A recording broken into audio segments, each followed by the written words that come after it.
Praise the lord. ప్రభు అయిన యేసు క్రీస్తు నామములో మీ అందరికీ శుభాభివందనాలు తెలియజేస్తున్నాను. ప్రియ దేవుని బిడ్డలారా, సృష్టికర్త సజీవ స్వరం అనే టీవీ ప్రోగ్రాం ప్రతి బుధవారం కల్వరి ఛానల్లో వస్తుంది. అయితే మరి ఇక టీవీ స్పీకర్గా నేను 3 ఛానల్లో దేవుని వర్తమానం అందిస్తున్నాను. దేవునికి మహిమ కలుగును గాక. ప్రియ దేవుని బిడ్డలారా, నేను ఈ దినమున నా స్నేహితుడైన పెందుర్తి పాల్ రాజ్ ఒక చక్కని పాట రాశారు. గత 22 సంవత్సరాల క్రితం తను గుండె నిండా నువ్వే అన్న పాట రాశారు. అయితే అది ఎవరు రాశారో సమాజానికి తెలియదు. కానీ కొంతమంది ఏం చేస్తున్నారంటే ఆ పాటను వారు రాసినట్లుగా వారి ఛానల్లో చక్కగా పాడుతూ వారు రచయిత గురించి చెప్పకుండా వాళ్ళే పాడుకుంటూ వచ్చారు. ఎందుకంటే తనకి ఇప్పటి వరకు ఆ పాట క్యాసెట్ చేయటానికి అంత స్తోమత లేదు, అంత శక్తి లేదు. దీనివల్ల వేరే వాళ్ళు ఈ పాటను ఉపయోగించుకుంటున్నారు. క్రైస్తవ బిడ్డలారా, మనం నమ్మకంగా ఉండాలి దేవుని దగ్గర.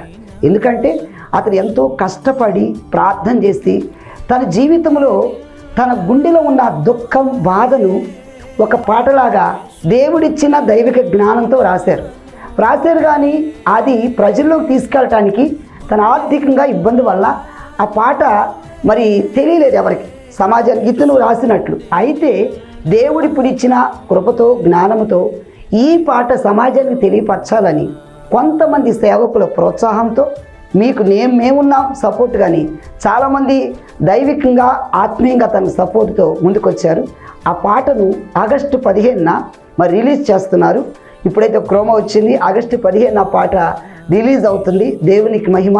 త్వరలోని యూట్యూబ్ ఛానల్లో పెందుర్తి పాల్ రాజ్ అనే యూట్యూబ్ ఛానల్లో ఆ పాట సమాజానందరికీ అందుబాటులో ఉంటుంది. కాబట్టి తర్వాత మీరు YouTube channel Pendurthi Pal Raj YouTube ఛానల్ని సబ్స్క్రైబ్ చేస్తే, లైక్ చేస్తే తప్పకుండా మీకు ఆ పాట అందరూ వినొచ్చు. ఎందుకంటే ఆ పాట ఆధ్యాత్మికంగా అనేక మంది హృదయాలలో ఎంతో ఆధ్యాత్మికంగా బలపరిచింది. దుఃఖంలో ఉన్నవారికి, వేదనలో ఉన్నవారికి, కలవరంలో ఉన్నవారికి ఆ పాట చాలా ఓదార్పును, ఆదరణ కలగజేస్తుంది. దేవునికి మహిమ. వినండి, దైవ ఆశీర్వాదాలు పొందండి. దేవుడు మిమ్ములను, మీ కుటుంబాలను ఆశీర్వదించును గాక. God bless you. Thank you.